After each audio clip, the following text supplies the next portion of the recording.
Ni kikao cha wadau wa mahusiano kilichofanyika mkoani Rukwa wilayani Sumbawanga, ambacho kilijumuisha viongozi wa ngazi mbalimbali, huku mgeni rasmi akiwa waziri wa nchi ofisi ya waziri mkuu kazi ya ajira na mahusiano, Mheshimiwa Deus Clement Sangu, ambapo serikali imeagiza kima cha chini cha mshahara kwa sekta binafsi kimeongezeka kwa 33.4%, ambapo thamani yake ni sawa na Laki358,354, huku akisisitiza kuanza kutumika mwezi wa kwanza mwaka 2026.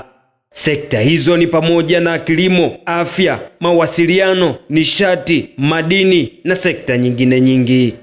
Mtakumbuka mwezi Oktoba mwaka 2025 ofisi yangu ilitangaza amri mpya ya kima cha chini cha mshahara kwa sekta binafsi ambayo itaanza kutumika rasmi Januari 2026.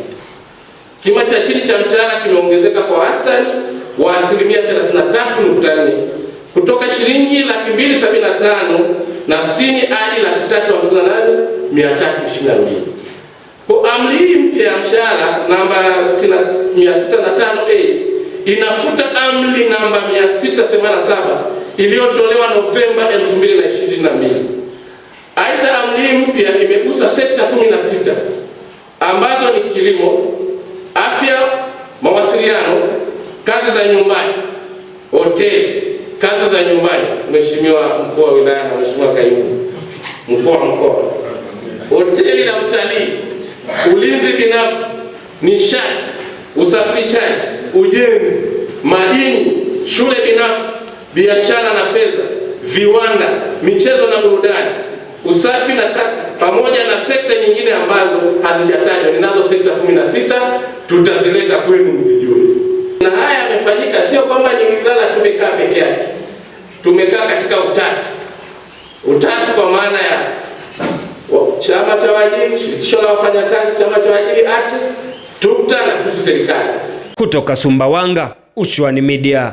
Yes, bana, niko na blaza hapa ambaye anafahamika kwa jina la David Wedding. Huyu ni mtaalamu wa kuchomelea, kwa maana ya kwamba unahitaji madirisha ya grill mazuri na yenye urembo na muonekano mzuri, unahitaji mageti mazuri na yenye urembo lakini pia na muonekano mzuri, unahitaji kitanda saizi yote kuanzia 4 mpaka 6 kwa 6 na chenye muonekano mzuri chenye kuvutia, unahitaji jiko la kuchomea nyama kwa ajili ya biashara lakini nyumbani kwako. Yupo jamaa anaitwa David Wedding ambaye ni mtaalamu wa kuchomelea, lakini pia huyu jamaa anapatikana ndani ya Sumbawanga karibu kabisa na benki ya NBC pale, lakini ng'ambo yake. Huyu jamaa kupitia mitandao yake ya kijamii anafahamika kama David Alphonse pale Instagram, lakini pale Facebook anafahamika kama David Alphonse. Unaweza ukaangalia kazi zake jinsi anavyofanya, lakini pia unaweza ukachagua ni kitu gani unahitaji kupitia picha ambazo anaweka katika mitandao yake. Lakini kama pia unahitaji mawasiliano, unaweza ukamcheki kupitia namba 0752238073. Anaitwa David Wedding kutoka Sumbawanga karibu na mitaa ya NBC Bank. Lakini pia unaruhusiwa kuwekeza, kwa maana kwamba ukiwa na hela ndogo unaweza ukaanza kulipa kidogo kidogo ikiwa kazi inaendelea kufanyika.